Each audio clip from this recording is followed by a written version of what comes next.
In a recent press release on Thursday, Singapore's Housing and Development Board disclosed that it incurred a net deficit of 6,775 billion Singapore dollars for the financial year 2023, prior to receiving government grants.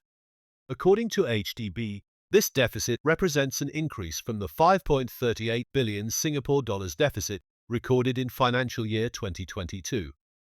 HDB stated that the home ownership segment accounted for 6,225 billion Singapore dollars of this deficit, largely due to the costs of developing build-to-order flats, disbursing housing grants, and supporting subsidies. HDB's Chief Executive Officer, Mr. Tan Meng Dui, commented, "Enabling Singaporeans to own their homes remains HDB's key priority. The substantial deficit incurred under the home ownership segment, which constitutes the bulk of our overall deficit, underscores our commitment to keep public housing affordable, accessible, and inclusive for Singaporeans, even in the face of rising costs." Mr. Tan highlighted that HDB had significantly increased BTO flat construction in financial year 2023, starting work on approximately 22,700 units, a 50% increase over the 15,100 units in financial year 2022.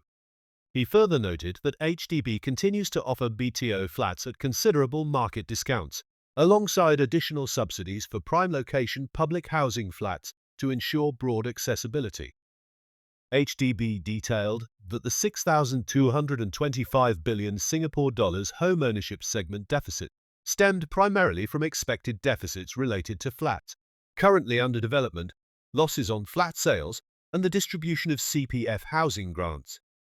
According to HDB's annual report, it spent 7.53 billion Singapore dollars on the purchase of land from the Singapore Land Authority in financial year 2023 and 2024, up from 5.39 billion Singapore dollars in financial year 2022 and 2023.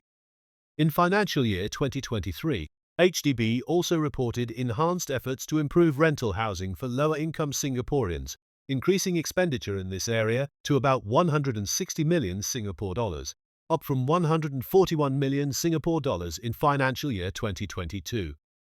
Further, HDB revealed that 446 million Singapore dollars was spent on residential ancillary functions, including lease administration and the management of estate facilities like car parks. Despite the rising cost of flats, HDB maintained its commitment to affordability, stating that 8 in 10 first-timer families have been able to service their housing loans using CPF, with little or no cash payment.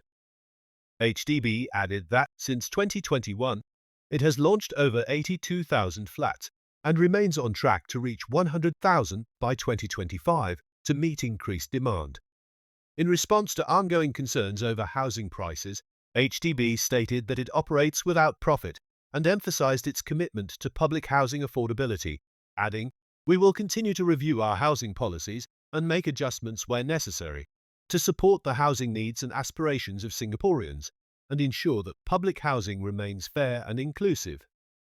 In recent years, the Housing and Development Board in Singapore has faced recurring public skepticism over claims that it does not profit from the sale of its build-to-order flats. To counter such narratives, HDB has issued several correction orders under the Protection from Online Falsehoods and Manipulation Act to individuals and organizations that have propagated these questions. However, HDB's reliance on POFMA to address these criticisms could be seen as heavy-handed, potentially reflecting a lack of openness to public discourse on housing affordability and transparency.